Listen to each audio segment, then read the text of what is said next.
নমস্কার নমস্কার নমস্কার নমস্কার নমস্কার নমস্কার নমস্কার আপনাদের সবাইকে সবাইকে সবাইকে নমস্কার জানাচ্ছে আপনাদের সৌমিত্র বসু। সবাইকে অজস্র শুভকামনা জানাচ্ছে, সবাইকে স্বাগত জানাচ্ছি আজকের এই শরণাগত অনুষ্ঠানে এবং সবাইকে শুভ সকাল জানাচ্ছি। শুভ হোক, শুভ হোক, সকলের শুভ হোক, সকলের ভালো হোক, সকলের কল্যাণ হোক, মঙ্গল হোক, মঙ্গল হোক, মঙ্গল হোক, মঙ্গল হোক। বেনি মাধবশীলের পঞ্জিকা অনুযায়ী আজকের দিনটার কথা বলছি। আজকে ৩রা আশ্বিন ১৪৩২, ইংরেজির ২০শে সেপ্টেম্বর ২০২৫, শনিবার, চতুর্দশী, কৃষ্ণপক্ষ।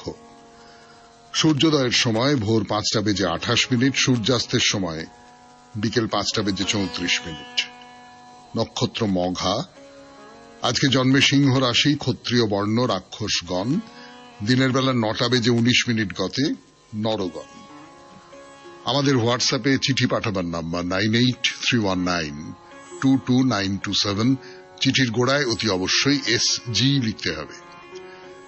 আর চিঠির বিষয় তো বলে দেওয়া হয়েছে একটা, পুজো কেমন কাটবে। সামনের বৃহস্পতিবার সেই চিঠি পড়া হবে। বিষয় পুজো কেমন কাটবে, মানে ভবিষ্যৎবাণী। তাহলে এইবারে আজকের অনুষ্ঠান সম্পর্কে বলি। প্রথমে তো পুরাণ চিরন্তনে পুরোহিত সম্পর্কে কথা হচ্ছিল এবং পুরোহিত সম্পর্কে কথা বলতে গিয়ে আমরা প্রায় একটা বিবর্তনের কথা বলছিলাম, যে পুরোহিত যতক্ষণ পর্যন্ত রাজার একজন সম্মাননীয় মানুষ ছিলেন, রাজা তাকে আহ্বান করে আনতেন তার কুলের মঙ্গলের জন্য, তার রাজ্যের মঙ্গলের জন্য, তার পরিবারের মঙ্গলের জন্য। রাজা তাকে আহ্বান করে এনে পুরো ভাগে বসাতেন, পুরো মানে সামনে, পুরোহিত যিনি সামনে থাকেন সব সময়। সেইখান থেকে পুরোহিত এই যে রাজার সঙ্গে সংসর্গ, সেইটার থেকে আস্তে আস্তে বিচ্যুত হয়ে যাচ্ছেন এবং সাধারণের সঙ্গে সংসর্গ তৈরি হচ্ছে তার। অর্থাৎ তিনি এখন পুজো আচ্চা করেন, সেই পুজো আচ্চা করার বদলে তিনি টাকা পয়সা নেন। তিনি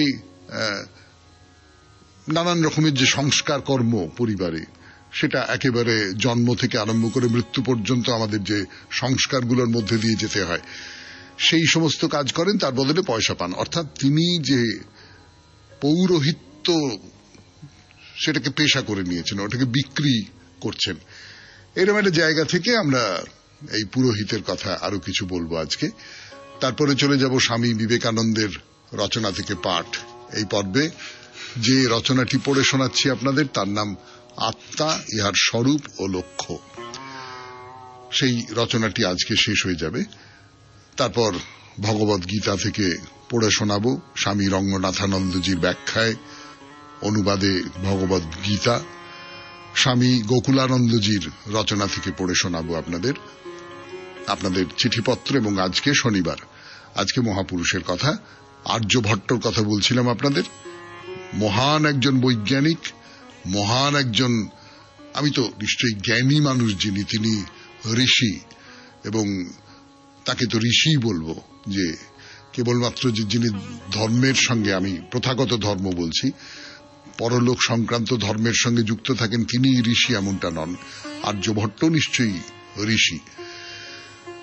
এই হলো আমাদের আজকের অনুষ্ঠান। তাহলে এখন একটু গান শুনি 92.7 বিগ FM এ শরণাগত অনুষ্ঠানে। তারপর পুরোহিতের কথা ফিরে আসছি। আমি আপনাদের সৌমিত্র বসু। 92.7 বিগ FM এ শুনছেন শরণাগত, জীবনের সহজ পাঠ। সেই পাঠটা কি? যে পুরোহিতেরা অর্থের বিনিময়ে এখন নিজেদের জীবনযাপন করছেন এবং তার বদলে তাদের যে এই পৌরোহিত্যের ক্ষমতা, সেইটাকে বাড়িয়ে তুলছেন। এই পৌরোহিত্যের ক্ষমতাটা কি? কেবলমাত্র যাগযজ্ঞ ইত্যাদি ইত্যাদি নয়। ধরা যাক একটা সময় তারা রাজাকে বলতেন যে এইটা করলে ভালো হয়, ওইটা করলে ভালো হয়। হয়তো সেইখান থেকে বা সেই সূত্র ধরে তারা নক্ষত্র গণনা করে মানুষের ভবিষ্যৎ নির্ধারণ করতে লাগলেন। এবং ধরুন, মানুষের ভবিষ্যৎ সবসময় মেলে না, নক্ষত্র গণনা সবসময় মেলে না। তার ফলে এই পুরোহিতদের সম্পর্কে আমাদের যে প্রাচীন শাস্ত্রকার যারা আছেন, প্রাচীন শাস্ত্রজ্ঞ মানুষ যারা আছেন, তারা অনেক সময় খারাপ কথা বলেছেন। হ্যাঁ, তাদের বলছেন যে এমনকি তাদের কখনো শ্রাদ্ধে নেমন্তন্ন করবে না। তারা পুরোহিত সম্পর্কে বলা হচ্ছে যে শ্রাদ্ধে কখনো নেমন্তন্ন করবে না। এবং মহাভারত বলছে যে ব্রাহ্মণদের দুটো বিভাগ, একটা বলছেন যে ঋত্বিক, পুরোহিত, মন্ত্রী, দূত, এরা যেমন ক্ষত্রিয়ের সমান স্তরের ব্রাহ্মণ, তেমনি যেসব ব্রাহ্মণ অশ্বারোহণ শেখান, গজারোহণ কিংবা রথারোহণ শেখান, তারা বৈশ্যের সমান ব্রাহ্মণ। কথাটা লক্ষ্য করে দেখবেন, খুব গুরুত্বপূর্ণ কথা। এই যে আমরা ব্রাহ্মণ, ক্ষত্রিয়, বৈশ্য, শূদ্র এইসব ভাগাভাগির কথা বলি, তার সূত্র ধরে একটা খুব গুরুত্বপূর্ণ কথা। যিনি ব্রাহ্মণের কাজটা করছেন তিনি ব্রাহ্মণ, যে ব্রাহ্মণ ক্ষত্রিয়ের কাজটা করছেন তিনি ক্ষত্রিয়ের সমান। অর্থাৎ এই যে কথাটা বলা হচ্ছে যে মন্ত্রীর কাজ করছেন, দূতের কাজ করছেন, ঋত্বিকের কাজ করছেন, পুরোহিতের কাজ করছেন, এরা ক্ষত্রিয়ের সমান স্তরের ব্রাহ্মণ। যিনি অশ্বারোহণ শেখাচ্ছেন, গজারোহণ, রথারোহণ শেখাচ্ছেন, এটা বৈশ্যের কাজ, তিনি বৈশ্যের সমান ব্রাহ্মণ। তো মনু এদের সকলকে ওই নক্ষত্র যাজক যাদের বলা হয়, অর্থাৎ জ্যোতিষী টতিষী আর কি, তাদের সঙ্গে একাকার করে দিয়েছেন। আর মহাভারত এই নক্ষত্র যাজক যারা জ্যোতিষী তাদের বলছে ব্রাহ্মণ চণ্ডাল। একটু গান শুনি, গানের পর ফিরে আসবো আবার পুরোহিতের কথায় 92.7 বিগ এফএম এ শরণাগত অনুষ্ঠানে। আমি আছি আপনাদের সঙ্গে, আপনাদের সৌমিত্র বসু। গান শেষ করে ফিরে এলাম 92.7 বিগ এফএম এ শরণাগত অনুষ্ঠান শুনছেন, পুরোহিতের কথা শুনছেন। এই বিশেষ করে জ্যোতিষী যারা, মানে যারা নক্ষত্রবিদ্যা এইটা ব্যবহার করে নক্ষত্র যাজক যাদের বলা হচ্ছে, তাদের খুব ব্রাহ্মণ হিসেবে খুব একটা সম্মান টম্মান করা হচ্ছে না। এবং মনু যারা অধ্যাত্মবাদী সন্ন্যাসী, তাদের কি বলছেন যে তারা যেন অদৃষ্টের উৎপাত, গ্রহ বৈগুণ্য, বাচক নাচা বা ডান উরু কাঁপা ইত্যাদি ইত্যাদি এই সমস্ত দেখিয়ে টেখিয়ে কথাবার্তা বলে গৃহস্থের কাছ থেকে ভিক্ষা নেবার চেষ্টা না করেন। ভাবুন, মানে এইগুলো সমস্ত ভাঁওতা, এই যে শুনুন আপনার কপালে খুব দুঃখ আছে, বা আপনার এই যে বাঁচক নাচছে, তখনকার দিনে ছিল, মনুর সময় ছিল বাঁচক নাচা হচ্ছে অপয়া ব্যাপার, বা ডান উরু কাঁপছে, এইটা এখন আর তত প্রচলিত নেই। তো এইগুলো আমি ঠিকঠাক করে দেবো, এইসব বলে টাকা পয়সা আদায় করো না, এইটা ব্রাহ্মণের কাজ নয়, এইটা তোমাকে মানায় না, এটা কোনো পুরোহিতের কাজ হতে পারে না। অর্থাৎ এইটা ব্রাহ্মণের জীবিকা নয়। মহাভারত যাদের নক্ষত্র বলেছে তারা হচ্ছেন ওই নক্ষত্রজীবী। এরা এমনকি ব্রাহ্মণ ভোজনের নেমন্তন্নেও এদের নেমন্তন্ন করা যাবে না, এরা অপাঙ্ক্তেয়। এতটাই ছোট করে দেখা হতো এদের। যারা জ্যোতিষ চর্চা করেন তারা রাগ করবেন না, আমি নিরপেক্ষ, আমি দূত, আমি কেবল আপনাদের সেই পুরাণকারদের কথাগুলো আপনাদের সামনে এনে দিচ্ছি। তো এই মহাভারতে এই যে পৌরোহিত্য যাকে বলে, পুরোহিতের কাজ, সেইটাই খানিকটা নিন্দিত হয়ে উঠছে। তো মানে সেইটাই যদি নিন্দিত হয়ে ওঠে, সেখানে অন্য যে ধরনগুলো, আহ্বায়ক, দেবলক, নক্ষত্র, মহাপথিক যারা ঘুরে ঘুরে ঘুরে ঘুরে বেড়ায়, তাদের তো নিন্দে করা হবেই। এবং ওই যেহেতু এর বদলে টাকা পয়সা জোগাড় করে, মানে টাকা পয়সা আদায় করে, সেই জন্যে এদের বলা হচ্ছে মূল্য সাংবৎসরিকা।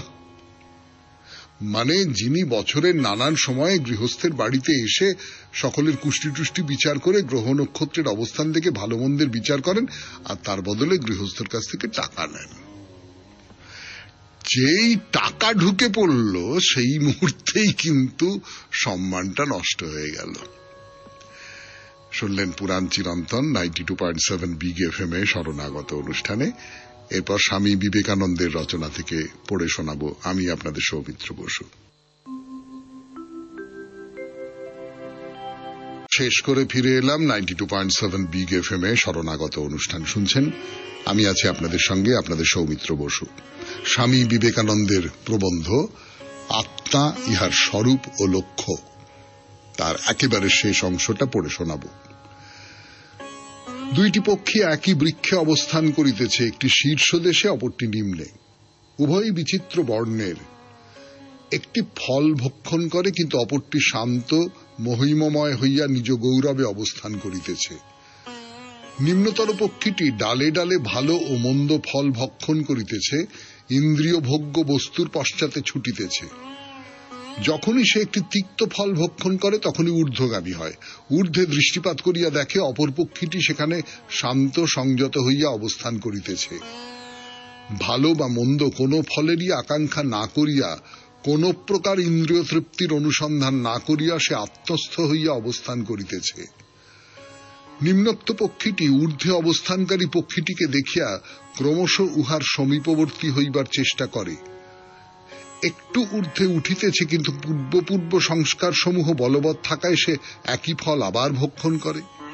আবার একসময় একটি অত্যন্ত তিক্ত ফল খাইয়া মর্মাহত হয় এবং ঊর্ধ্বে নিরীক্ষণ করে।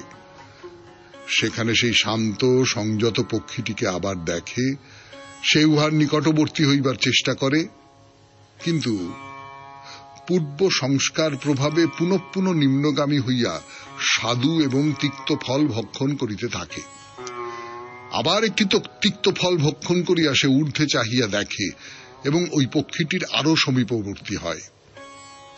এই রূপে সে যতই নিকটে যায় ততই অপর পক্ষীটির দেহ বিচ্ছুরিত আলোক তাহার উপর পড়িতে থাকে, উহার নিজের পালকগুলি যেন খসিয়া পড়িতে থাকে। যখন সে আরো নিকটবর্তী হয় তখন সমস্ত দৃশ্যটি পরিবর্তিত হইয়া যায়। বস্তুত নিম্নের পক্ষীটি কোনদিনই ছিল না। যাহা ছিল তাহা শুধু ওই ঊর্ধ্বের পক্ষীটি। নিম্নের পক্ষী বলিয়া যাহা এতক্ষণ মনে হইয়াছিল তাহা উহার এক সামান্য প্রতিবিম্ব মাত্র। আত্মার প্রকৃতি বলিতে ইহাই বুঝায়। এই মানুষের আত্মা পার্থিব ইন্দ্রিয় ভোগ অনিত্য বস্তুর পশ্চাতে ছুটাছুটি করিতেছে। পশুর মতো ইহা কেবল ইন্দ্রিয় সুখ, কেবল স্নায়ুর ক্ষণিক উত্তেজনার পশ্চাতে ধাবমান। যখন আঘাত আসে, মুহূর্তের মধ্যে মস্তিষ্ক ঘূর্ণিত হইতে থাকে এবং সবকিছুই তখন অদৃশ্য হইয়া যায়। তখন পৃথিবীকে সে যেরূপ ভাবিয়াছিল, জীবনটা যত সহজ ভাবিয়াছিল, আর সেরূপ দেখিতে পায় না। ঊর্ধ্বে নিরীক্ষণ করিয়া অনন্ত ঈশ্বরকে দেখে, সেই পরম পুরুষের ক্ষণিক অনুভূতি লাভ করে, আরো একটু সমীপবর্তী হয়, কিন্তু অতীত কর্মের দ্বারা আবার নিম্নমুখী হইয়া পড়ে। অপর একটি আঘাত আসিয়া তাহাকে আবার সেই স্থানে প্রেরণ করে। সে আর একবার সেই পূর্ণ সত্তার ক্ষীণ আলোক লাভ করে এবং আরো সমীপবর্তী হয়। এই রূপে সে যতই নিকটে যাইতে থাকে দেখিতে পায় তাহার ব্যক্তিত্ব, হীন নিকৃষ্ট অত্যন্ত স্বার্থপর ব্যক্তিত্ব ধীরে ধীরে নষ্ট হইয়া যাইতেছে। যে ক্ষুদ্র সত্তাকে সুখী করিতে গিয়া সে সংসারের সবকিছুকে ত্যাগ করিতে তৎপর হইয়াছিল, তাহার সেই আকাঙ্ক্ষা ক্রমশ লয় পাইতেছে এবং আরো যতই অগ্রসর হয় ততই ধীরে ধীরে প্রকৃতি অপসৃত হইতে থাকে। যখন সে যথেষ্ট নিকটবর্তী হয় তখন সমগ্র দৃশ্যপটের পরিবর্তন ঘটে এবং সে দেখিতে পায় অপর পক্ষীটি, সেই অনন্ত সত্তা, যাহাকে সে এতদিন দূর হইতে দেখিতেছিল, যাহার অপূর্ব মহিমা এবং গৌরবের আভাস সে পাইয়াছিল, তাহা বস্তুত তাহারই আত্মার এবং উহা সেই নিত্য বস্তু, যাহা সর্ববস্তুতে সত্যরূপে অধিষ্ঠিত, যাহা প্রতি অণুতে বিরাজিত ও সর্বত্র প্রকাশিত, যাহা সমস্ত বস্তুর মূল সত্তা, যাহাই চরাচর বিশ্বের ঈশ্বর। আত্মা তখন তাহাকেই খুঁজিয়া পায়। জানো তত্ত্বমসি, তুমি সেই, জানো তুমি মুক্ত। শুনলেন স্বামী বিবেকানন্দের রচনা থেকে পাঠ। 92.7 বিগ এফএম এ এবার ভগবদ গীতা গানের পর। গান শেষ করে ফিরে এলাম, আমি আপনাদের সৌমিত্র বসু। শুনছেন 92.7 বিগ এফএম এ শরণাগত। এখন ভগবদ গীতা থেকে পাঠ, স্বামী রঙ্গনাথানন্দজির ব্যাখ্যায় ভগবদ গীতা। আত্মা সম্পর্কে কথা হচ্ছিল। গীতা থেকে শ্লোক উদ্ধৃত করে স্বামী রঙ্গনাথানন্দজি আত্মা বিষয়ে কথা বলছিলেন। পড়ে শোনাই তারপর থেকে। কেউ এই সত্যের আশ্চর্য রূপটি দেখে, তেমনি কেউ কেউ এর আশ্চর্য ভাব সম্বন্ধে বলে, কেউ শোনে, কিন্তু অতি অল্প লোকেই একে বুঝতে পারে। এই আত্মা এক বিরাট রহস্য। এটি সর্বথা বর্তমান, কিন্তু কোনো সময়ই ধরা দেন না। এটি একটি গুহ্য সত্য। বস্তুত রবার্ট ব্রাউনিং নামে 19বিংশ শতাব্দীর এক ইংরেজ কবি বেদান্তের ভাবে খুবই প্রভাবিত হয়ে প্যারাসেলসাস শীর্ষক কবিতাটি লিখেছিলেন। এই কবিতায় তিনি আত্মাকে ইমপ্রিজনড স্প্লেন্ডার বা কারারুদ্ধ দীপ্তি বলেছেন। আমাদের প্রত্যেকের ভেতরেই এক প্রগাঢ় দীপ্তি বর্তমান, কিন্তু তার দেহ মন সংঘাতের মধ্যে অবরুদ্ধ। ওই কারারুদ্ধ দীপ্তিকে অর্গল মুক্ত করতে হবে। একেই বলে অধ্যাত্ম জীবন। কঠোপনিষদে যেমন বলা হয়েছে, এই আত্মা সব জীবেই বর্তমান, কিন্তু গূঢ়, গুপ্ত, খুবই রহস্যময়, প্রকটিত হন না। এইটি হল সত্য। একেই আমরা উপলব্ধি করতে পারি। এই দীপ্তিকে তার রুদ্ধ অবস্থা থেকে আমরা মুক্ত করতে পারি। অধ্যাত্ম জীবনে আমরা তাই করি। সব রকম ঘৃণা, হিংসাভাব, শোষণ, স্পৃহা চলে যাবে যখন আত্মার আলোক তোমার দৈনন্দিন জীবন পথকে ও মানব সম্পর্ককে আলোকিত করবে। তাই এই কারারুদ্ধ দীপ্তির ভাবটি সত্যই খুব সুন্দর। আত্মা বরাবরই এক রহস্য হয়ে রয়েছেন, কিন্তু এ রহস্য ভেদ করা যায়। সঠিক সাধন পদ্ধতির সহায়ে আত্মাকে উপলব্ধি করা যায়। তাই হল অধ্যাত্ম জীবন ও আধ্যাত্মিক উপলব্ধির বৈদান্তিক কলাকৌশল। এই ভাব প্রকাশ পেয়েছে কঠোপনিষদের মন্ত্রেও। আত্মার উপদেষ্টাকে আশ্চর্য পুরুষ হতে হবে, শিষ্যকেও আশ্চর্য হতে হবে। যখন এই দুইয়ের মিলন হয়, অর্থাৎ দক্ষ গুরুর কাছে শিক্ষা পেয়ে যে শিষ্য আত্মতত্ত্বকে উপলব্ধি করে, সে শিষ্য দক্ষ। অতএব তুমি এই মহান রহস্যের সামনে আশ্চর্যান্বিত হয়ে দাঁড়িয়ে এর উপাসনায় মগ্ন হও। একে নিয়ে আমরা আর কি করতে পারি? আমরা কেবল নীরবে এর বিষয়ে ধ্যান করতে পারি, উপাসনা করতে পারি। একে আমরা মনের বা চিন্তার বিষয় করে ধরে রাখতে পারি না। 92.7 বিগ এফএম এ শরণাগত অনুষ্ঠানে ভগবদ গীতা থেকে পাঠ শুনছেন। আমি আছি আপনাদের সঙ্গে, আপনাদের সৌমিত্র বসু। ফিরে আসছি গানের পর। তা নিয়ে কথা বলছেন ভগবদ গীতা, ব্যাখ্যা করছেন স্বামী রঙ্গনাথানন্দজি। 92.7 বিগ এফএম এ শরণাগত অনুষ্ঠানে আপনাদের সৌমিত্র বসু শোনাচ্ছে সেই ব্যাখ্যা। এই হল এই পরম সত্যের স্বরূপ, যিনি আমাদের আত্মারূপে আমাদের এত কাছে থেকেও আমাদের থেকে এত দূরে, আমাদের বোধ শক্তির থেকে এত দূরে যে তাকে আমরা বুঝতে পারি না। উপনিষদে এই ভাবের বহু পুনরুক্তি দেখা যায়। ইনি তোমার অতি নিকটে আবার অতি দূরে। যে অজ্ঞানে আচ্ছন্ন তার কাছে ইনি দূরে, আর যে জেনেছে তার কাছে ইনি নিকটে। মানব মুক্তির সমগ্র কেন্দ্রবিন্দুটি রয়েছে এই বিশেষ রহস্যে ঢাকা। এই তত্ত্বের উপলব্ধিতেই তোমার প্রকৃত মুক্তি। অন্যান্য বিষয় থেকে মুক্তিরও প্রয়োজন আছে, কিন্তু এই মুক্তির মধ্যেই নিহিত আছে অন্য সব মুক্তি। তোমার সব রকম সম্পদ ও শক্তি থাকতে পারে, কিন্তু তুমি হয়তো সম্পূর্ণ বদ্ধ। কিন্তু তোমার প্রকৃত স্বরূপের এই জ্ঞান হলে তোমার বহু ভোগ্য সামগ্রী না থেকেও তুমি সত্য সত্যই মুক্ত, মুক্তি কথাটির সঠিক অর্থে।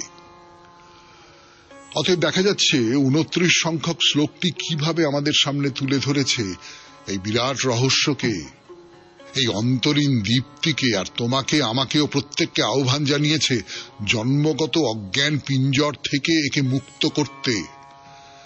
ইনি বেরিয়ে আসুন, ইনি প্রকট হন। তাই বিবেকানন্দ এক বিজ্ঞানসম্মত বাক্যবিন্যস্ত ধর্মের সংজ্ঞা দিয়েছেন। ধর্ম হল পূর্ব হতেই মানবের অন্তরে যে দেবত্ব নিহিত রয়েছে তাকে প্রকাশ করা। ইনি গুপ্ত আছেন, প্রকাশিত হন। মানব জীবনে মানবের পারস্পরিক সম্পর্কে কি পরিবর্তনটাই না আসবে যখন এই দেবত্বের সামান্য মাত্র আমাদের জীবনে সম্প্রকাশিত হবে। এই শিক্ষাই গীতায় ব্যাখ্যাত হয়েছে।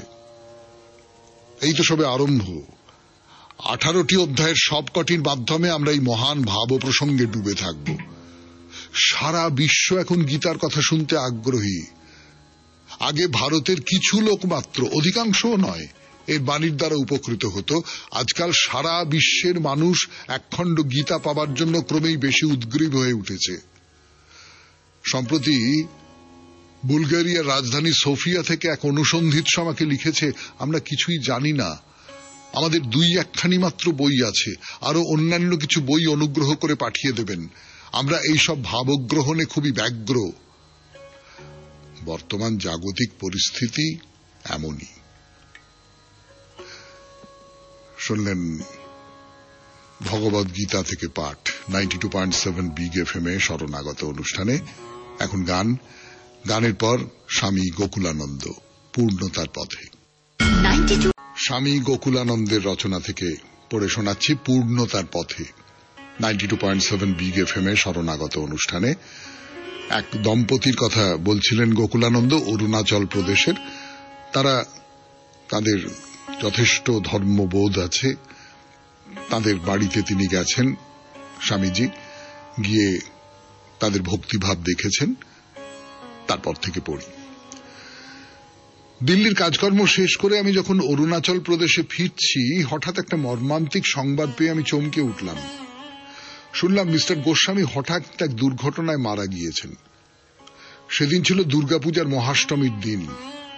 মিস্টার গোস্বামী তার পরিবারের সঙ্গেই ছিলেন। হঠাৎ তার এক বন্ধুর গাড়িটি বিকল হয়ে গেল। পেশায় ইঞ্জিনিয়ার, তাই তৎক্ষণাৎ সাহায্যের জন্য এগিয়ে গেলেন মিস্টার গোস্বামী।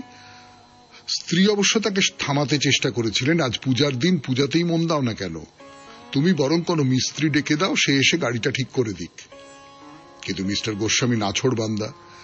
তিনি এগিয়ে গেলেন গাড়িটাকে পরীক্ষা করে দেখতে, এবং যখন তিনি পরীক্ষা করে দেখছেন, হঠাৎ একটা ট্রাক এসে সজোরে ধাক্কা মারল এবং মুখোমুখি সংঘর্ষে ঘটনাস্থলেই মৃত্যু হল মিস্টার গোস্বামীর। আমি প্রচন্ড মর্মাহত হলাম এই সংবাদে। আমি কল্পনা করতে পারলাম ভদ্রলোকের স্ত্রী ও সন্তানেরা এই আকস্মিক বিপর্যয়ে কি প্রচন্ড ভেঙে পড়েছে। আমি গেলাম তাদের বাড়ি এবং তাদের দীক্ষা নেওয়ার পরামর্শ দিলাম। হঠাৎ মাথায় আমার চিন্তা খেলে গেল যে পরম পূজ্যপাদ ও প্রেসিডেন্ট মহারাজ 2-1 দিনের মধ্যেই গুয়াহাটিতে দীক্ষা দিতে আসছেন। কিন্তু খোঁজ নিয়ে জানলাম যে দীক্ষা ইচ্ছুক মানুষের তালিকা চূড়ান্ত হয়ে গিয়েছে এবং তা আর বাড়ানো সম্ভব নয়। আমি ঠিক করলাম যে স্বয়ং প্রেসিডেন্ট মহারাজের সাথে আমি ব্যক্তিগতভাবে কথা বলবো, এবং শেষ পর্যন্ত সব ব্যবস্থাই হয়ে গেল। সংকটকালে বিশ্বাসের শক্তিদায়ী ক্ষমতার কথাই বিধৃত এই সমস্ত ঘটনার মাধ্যমে। দুঃখ এবং আঘাত হল নেতিবাচক আবেগ, যা আমাদের হতাশা ও নৈরাশ্যের পথে নিয়ে চলে। ভবিষ্যতের অনিশ্চয়তা সম্পর্কে ভয়, গ্রাসাচ্ছাদনের উৎসগুলির হঠাৎ অন্তর্ধান এবং এ ধরনের বেদনাদায়ী ঘটনাগুলো অনিয়ন্ত্রণযোগ্য যাতনার সৃষ্টি করে, অথবা অদ্ভুত এক ব্যাখ্যাতীত অপরাধ অনুভূতি ও মানসিক চাপ সৃষ্টি করতে পারে। এসব থেকেই আসে অসহায়তা মিশ্রিত ক্রোধ এবং মন অশান্ত, অস্থির হয়ে ওঠে। হতাশা থেকে জাত নেতিবাচক প্রতিক্রিয়াগুলোর সম্ভাবনাকে স্বীকার করে নিয়েও আমরা এটাও বলতে পারি যে হতাশা আমাদের আত্মার রাজ্যে, আধ্যাত্মিকতার রাজ্যে উত্তীর্ণ হতেও সক্রিয় সাহায্য করে। জাগতিক ব্যাপার স্যাপার নিয়ে যতক্ষণ আমরা তুষ্ট থাকি, আত্মিক ক্ষেত্রের দিকে মোটেও আমরা মন দিই না। উদাহরণস্বরূপ, যখন জীবনযাত্রা চলছিল স্বচ্ছন্দ পেলব গতিতে, একটু আগেই উল্লেখ করা মহিলারা কেউই দীক্ষা নেবার কথা ভাবেননি। কিন্তু তাদের স্বামীদের মৃত্যুর দুর্যোগ তাদের দীক্ষার মধ্য দিয়ে সান্ত্বনা খোঁজার সুযোগ এনে দিল। শুনলেন স্বামী গোকুলানন্দের রচনা থেকে পাঠ। 92.7 বিগ এফএম এ শরণাগত অনুষ্ঠানে এইবার আপনাদের চিঠি পড়ার পালা। ফিরে আসছি, আমি আপনাদের সৌমিত্র বসু। 92.7 বিগ এফএম এ শরণাগত অনুষ্ঠানে চিঠি লিখেছেন লিপি মুখার্জি, চন্দননগর, হুগলি থেকে। পরম শ্রদ্ধেয় দাদা ভাই, আপনাকে সহ সবাইকে নমস্কার জানিয়ে একটি পত্র শুরু করছি। দাদা ভাই, অনুষ্ঠানের মধ্যে আপনি বললেন শরণাগত অনুষ্ঠানটি যতদিন চলবে। এই কথাটা শুনে মনটা খুব ভারাক্রান্ত হয়ে গেল।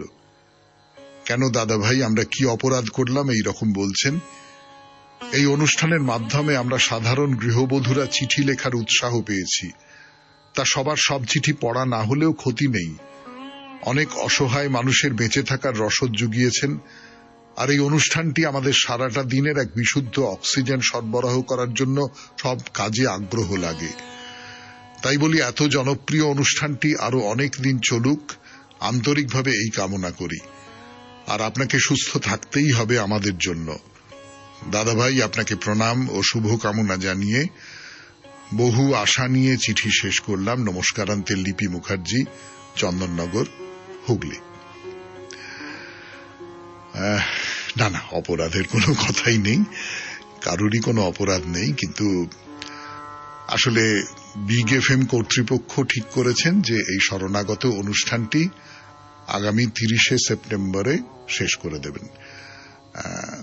সেই হুকুম তো আমরা মানতে বাধ্য। কাজেই 30শে সেপ্টেম্বরের পরে আর অন্য কি অনুষ্ঠান হবে না হবে আমি জানি না, কিন্তু সৌমিত্র বসুর শরণাগত আর হবে না, এটা আমাদের কর্তৃপক্ষের সিদ্ধান্ত। এই সূত্রে আমি আপনাকে বা আপনাদের একটা কথা বলি, সেটা হচ্ছে আমাকে অনেকে অনুরোধ করলেন, সেই অনুরোধ রক্ষা করবার জন্যই খানিকটা স্মরণে সৌমিত্র নামে ইউটিউব চ্যানেলে একটি অনুষ্ঠান শুরু করছি আমরা 2রা অক্টোবর থেকে। 1লা অক্টোবরই তার সূচনা। যদি মনে করেন তাহলে সেই অনুষ্ঠানটি দেখতে পারেন। এইটুকুই বললাম। এরপরে মহাপুরুষের কথা। আজ শনিবার 92.7 বিগ এফএম এ শরণাগত অনুষ্ঠানে আর্যভট্টের কথা বলছিলাম আপনাদের। ফিরে আসছি গানের পর। গান শেষ করে ফিরে এলাম 92.7 বিগ এফএম এ শরণাগত অনুষ্ঠানে। এখন মহাপুরুষের কথা, আর্যভট্ট। আর্যভট্টের কথা বলছিলাম আপনাদের। এই আর্যভট্টের যে বইগুলো, তার আর্যভটীয় গ্রন্থ, সেটা সংস্কৃত পদ্যে লেখা। এতে 4টে অধ্যায় আছে: গীতিকা পাদ, গণিত পাদ, কালক্রিয়া পাদ আর গোল পাদ। শ্লোকের সংখ্যা হচ্ছে 121টা। কি কি আছে? এই যে 4টে আলাদা পর্যায়, এই 4টে আলাদা পর্যায়ে কি কি আছে? প্রথম যে পর্যায় গীতিকা পাদ, তাতে 13টা শ্লোক আছে। 13টা শ্লোকে নানান যুগের যে গণবার পদ্ধতি, বলা বাহুল্য নানান দেশের নয়, তখনও পর্যন্ত তো নানান দেশ এই সমস্ত মানুষের কাছে পরিচিত হয়নি। নানান যুগ, আর্যভট্ট যে যুগগুলোর কথা জানেন, যে যুগগুলো পেরিয়ে এসেছে মানুষের সভ্যতা, ভারতীয় সভ্যতা, সেই সমস্ত নানান যুগে কিভাবে গণনা করা হতো সেটা বলা আছে। গণিত পাদে 33টি শ্লোক, তাতে গণিত সংক্রান্ত বিষয় নিয়ে আলোচনা করা হয়েছে। ভাবুন, তখনকার দিনে গণিত বিদ্যা নিয়ে আর্যভট্ট আলোচনা করছেন, বেশ বিস্তারিত আলোচনা করছেন।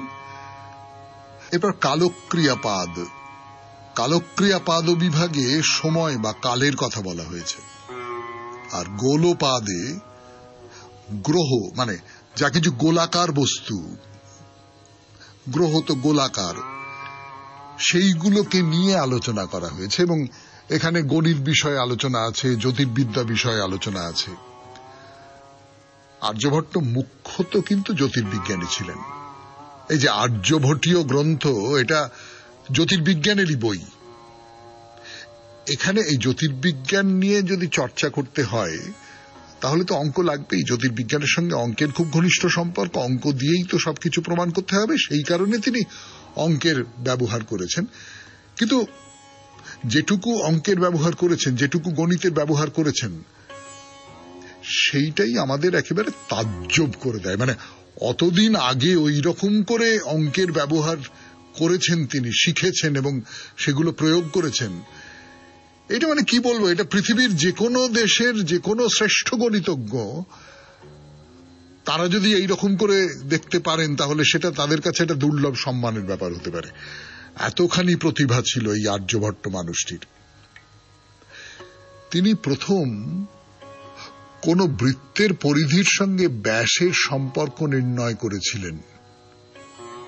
এটা একটা বড় বড় দান গণিত শাস্ত্রে আর্যভট্টের। মানে বৃত্তের আকার যেমনই হোক না কেন, পরিধির পরিমাপকে ব্যাসের পরিমাপ দিয়ে বিভক্ত করলে সব জায়গায় একটি মাত্র স্থির সংখ্যা পাওয়া যাবে। সংখ্যাটা হল 3.142857। এটা অঙ্কের ব্যাপার, আমার মাথায় ঢুকবে না, আমি তথ্য হিসেবে আপনাদের জানিয়ে রাখলাম। আপনাদের মধ্যে অনেকে আছেন যারা অঙ্ক বিষয়ে উৎসাহী, কেউ কেউ অঙ্ক কষেও ফেলেন, কষে আমাকে পাঠিয়ে দেন, সেই রকম করে কেউ করতে পারেন, কিন্তু আমি এটা জানিয়ে রাখলাম। তিনি প্রথম বৃত্তের পরিধি এবং ব্যাসের সংখ্যামান 4 দশমিক স্থান পর্যন্ত নির্ভুলভাবে নির্ণয় করেছিলেন। ত্রিকোণমিতি, এই ত্রিকোণমিতির ব্যবহার প্রথম শুরু করেছিলেন আর্যভট্ট। তিনি এটাও উল্লেখ করেছিলেন যে ত্রিকোণমিতির ভিত্তি হচ্ছে সাইন, কস, ট্যান, কট। তবে এই শব্দগুলো তো এই সব শব্দ ব্যবহার হয়নি, এগুলো আলাদা আলাদা নামে তিনি অভিহিত করেছিলেন। কিন্তু আজকের দিনে যারা অঙ্কের লোকজন তারা এই সমস্ত শব্দগুলো ব্যবহার করেন। তিনি আরো বলেছিলেন যে আধুনিক গণিতের মূল উপাদান হচ্ছে বর্গমূল, ঘনমূল নির্ণয়, দ্বিঘাত সমীকরণ সমাধান, সমান্তরাল শ্রেণীর যোগফল নির্ণয়। এবং এই যে বর্গমূল বা ঘনমূল বার করা, তার পদ্ধতি অতকাল আগে, ভেবে দেখুন, অত অত অত বছর আগে সেই পদ্ধতিটা এতটা নির্ভুল ছিল যে পরবর্তীকালে সেইটা খুব একটা পাল্টাবার কোনো দরকারই হয়নি। এবং এখনো পর্যন্ত, এত হাজার বছর পরে পর্যন্ত আর্যভট্টের পদ্ধতি কিন্তু গণিত শাস্ত্রের অনেক বিভাগে ব্যবহার করা হয় এখনো। তো এই আর্যভট্টের আবিষ্কার করা গণিতের যে তথ্য বা পদ্ধতিগুলো, এগুলো আরবদের মাধ্যমে ইউরোপে গিয়ে পৌঁছয় এবং সেই সূত্র ধরে তাকে ভারতীয় গণিতের একেবারে পথিকৃৎ বলা যেতে পারে। শুনছেন মহাপুরুষের কথায় আর্যভট্ট সম্পর্কে 92.7 বিগ এফএম-এ শরণাগত অনুষ্ঠানে। এখন গান, গানের পরে ফিরে আসছি আর্যভট্টকে নিয়ে আরো কথা বলবার জন্য। ফিরে এলাম গানের পর। মহাপুরুষের কথা এই পর্যায়ে আর্যভট্টের কথা শোনাচ্ছি আপনাদের 92.7 বিগ এফএম-এ শরণাগত অনুষ্ঠানে। তো আর্যভট্টের এই যে গ্রন্থ, আর্যভট্টীয় গ্রন্থ, তার 3টে অধ্যায়ে জ্যোতির্বিজ্ঞানের আলোচনাই করা হয়েছে এবং অসাধারণ আলোচনা, সেই যুগের পক্ষে এ যুগের পক্ষেও। তার মধ্যে তার পাণ্ডিত্য, তার যুক্তিবোধ, তার মনীষা, তার বিশ্লেষণী শক্তি, এই তুলনাহীন যাকে বলে। সর্বপ্রথম আর্যভট্টই গ্রহদের সঠিক অবস্থানটা কি করে বার করা যাবে তার জন্য এপিসাইকেল বা অনুবৃত্ত এবং উৎকেন্দ্রীয় বৃত্তের সাহায্য গ্রহণ করেছিলেন।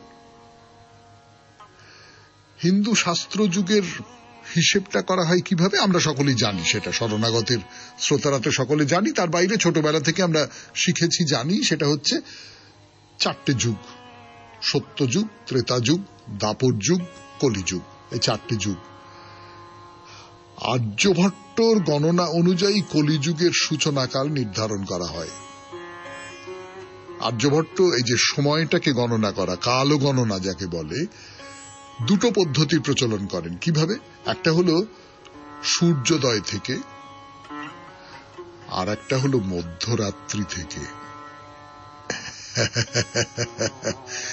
এই যে রাত্রির 12টার পর নতুন দিন শুরু হয়ে গেল, এটা তো ইউরোপ থেকে এসেছে, কিন্তু আর্যভট্ট এটার কথা বলেছিলেন যে মধ্যরাত্রি থেকে দিন গণনা শুরু করার কথা। ভাবুন একবার, জ্যোতির্বিজ্ঞানের ক্ষেত্রে আর্যভট্টের সবচেয়ে বড় আবিষ্কার হল ভূভ্রমণবাদ। ভূভ্রমণবাদ মানে কি?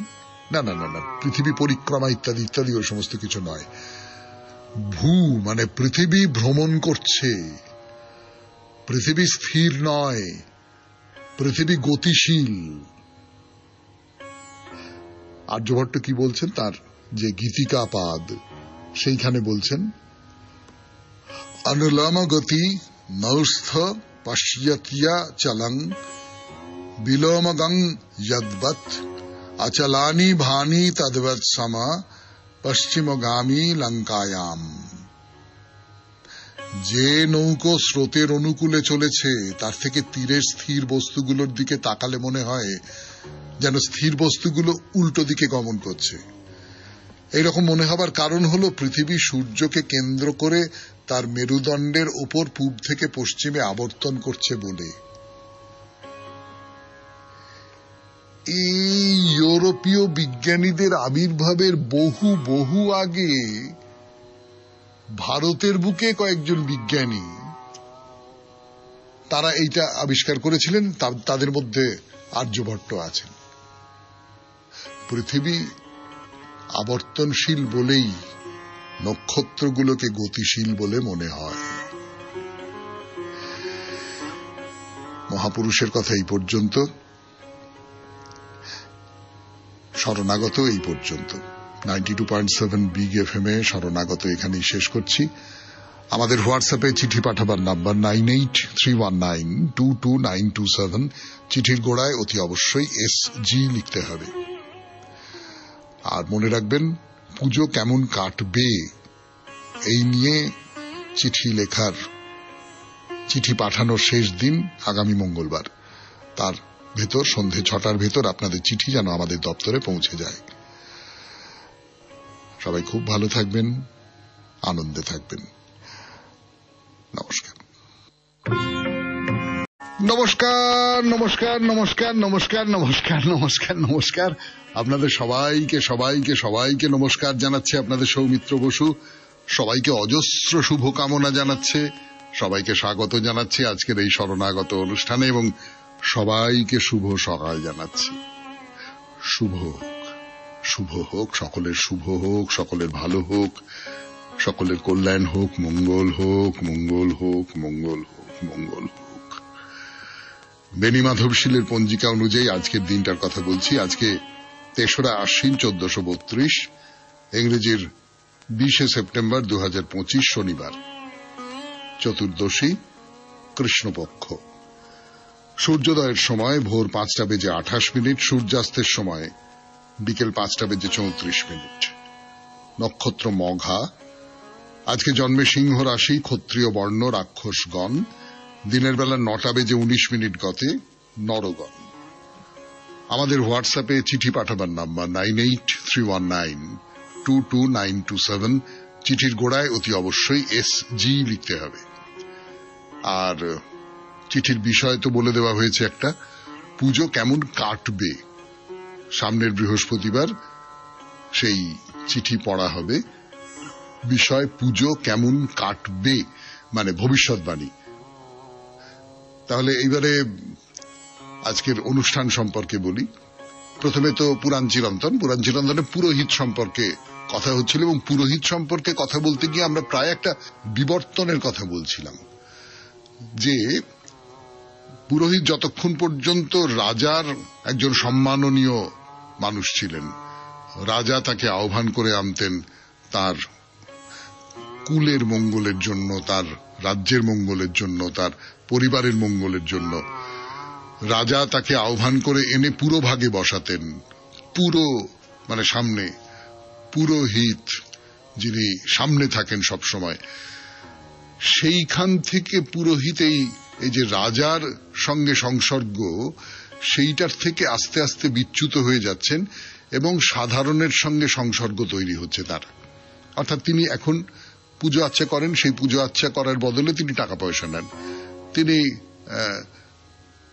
নানান রকমের যে সংস্কার কর্ম পরিবারে, সেটা একেবারে জন্ম থেকে আরম্ভ করে মৃত্যু পর্যন্ত আমাদের যে সংস্কারগুলোর মধ্যে দিয়ে যেতে হয়, সেই সমস্ত কাজ করেন, তার বদলে পয়সা পান। অর্থাৎ তিনি যে পৌরোহিত্য সেটাকে পেশা করে নিয়েছেন, ওটাকে বিক্রি করছেন। এরকম একটা জায়গা থেকে আমরা এই পুরোহিতের কথা আরো কিছু বলবো আজকে।